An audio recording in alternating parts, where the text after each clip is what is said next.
Caaltuu akka heelan.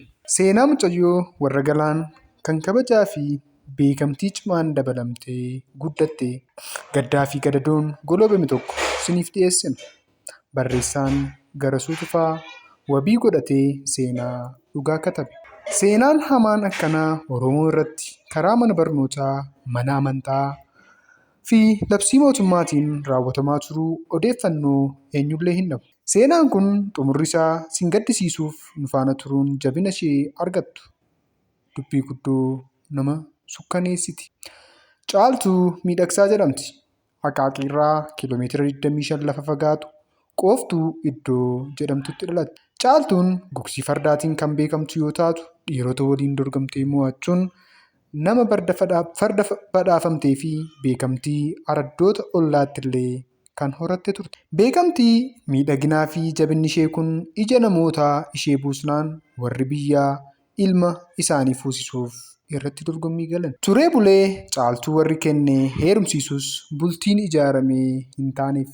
Sana booda baatee gara mana barnootaa seenuuf gara Finfinnee qajeelte. Finfinneen akkuma amala ishee Caaltuu fuula hamaan simatte. Adaadaa ishee kan achi jirtu bira akkuma deemteen of eeggannoon laatameef. Maqaan ishee baay'ee jaallattu kan abbaa ishee waliin jijjiirame Heelan Geetaachoo jedhamtee waamamuu akka qabdus himameef. Kana qofaa miti. Sirnaa fi safuu ittiin guddatte weedduuwwan gaafa ijoollummaa dhaggeeffachaa fi weeddisaa turte akka hin weeddisne, afaan Oromoo akka hin dubbannee fi afaan Amaaraa qofa akka haasoftu labsiin karaa adaadaa ishee dhaqqabe. Caaltuun Heelan taatus amalli ganamaa, akkaataan guddina, jiruu fi jireenyi, taphni fi gammachuun kaleessaa irraa godaanee jira. Mana barnootaa seentee barnootatti cimtuu taatus Amaariffii ishee qajeelaa waan hin taaneef darbees tumaa waan qabduuf Oromoo jedhanii mata duree qoosaa fi ashaangulliitii ilmaan Itoophiyaa warra haraamuu sanaatu.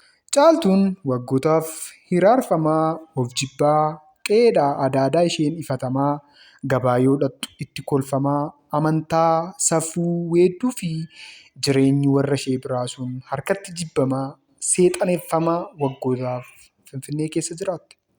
Keessattuu barattoonni hanga ishee irratti tufanitti, hanga suuraa nama fokkatu gabatee gurraacha irratti harkaan kaasanii maqaa dha'uun ishee arrabsanitti obsitee dabarsite. Caaltuu warra galaan, Heelan warra Addis Ababaa caba qorqalbii fi of jibbiinsa hamaa keessa galte. Caaltuu taatee jiraachuu hin dandeenye. Heelan taatee Oromummaatti madaqxee akka garaa isheetti jiraachuunis itti ulfaate. Gidduutti hafte. Nama gidduu rafee huccuun hanqatetti ta'a. Waggaa 4 booda ture.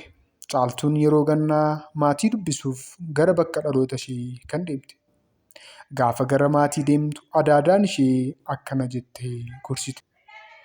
Qoftuu yeroo deemtu afaan Oromoo yoo dubbatte Amaariffi kee si jalaa bada. Afaan Oromoo dagadheera jedhii Amaariffa qofa haasa'i. Harmee keeyyuu afaan Amaariffaatiin haasofsiisi. Caaltuu jedhanii yoo si waaman deebii hin kenniniif. Heelan akka taate itti himi jettee jala murtee itti himte. Caaltuun Oromummaa sana uffattee gara bakka dhaloota isheetti qajeelte. Nama miirri wal jalaa dha'e kana gidduutti waa lamadha.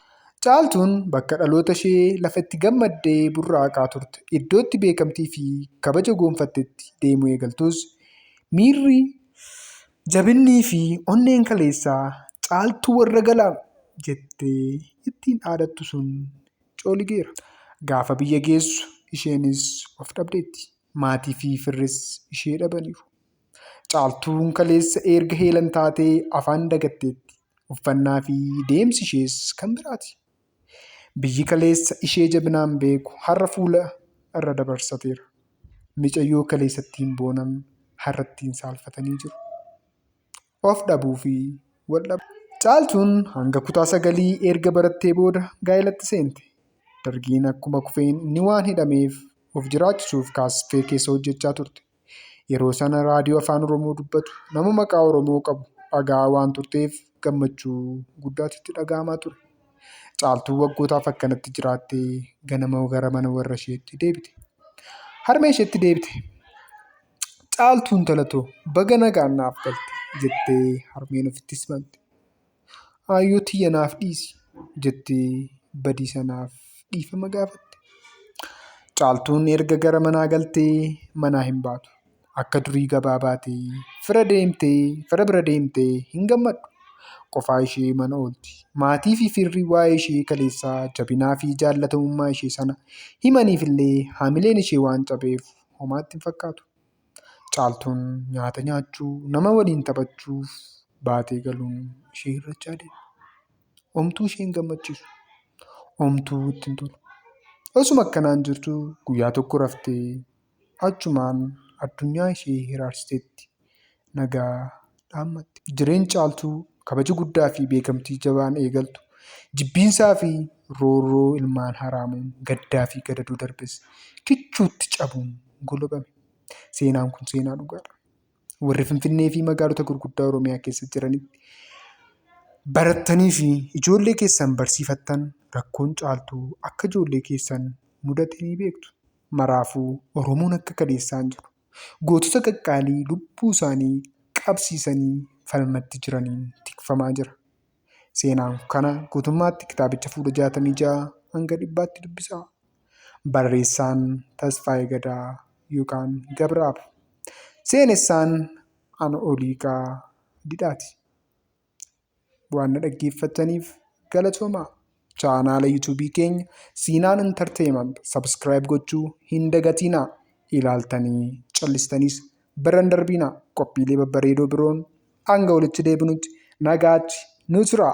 Siinaan Entertainment filannoo yuutuubaroota.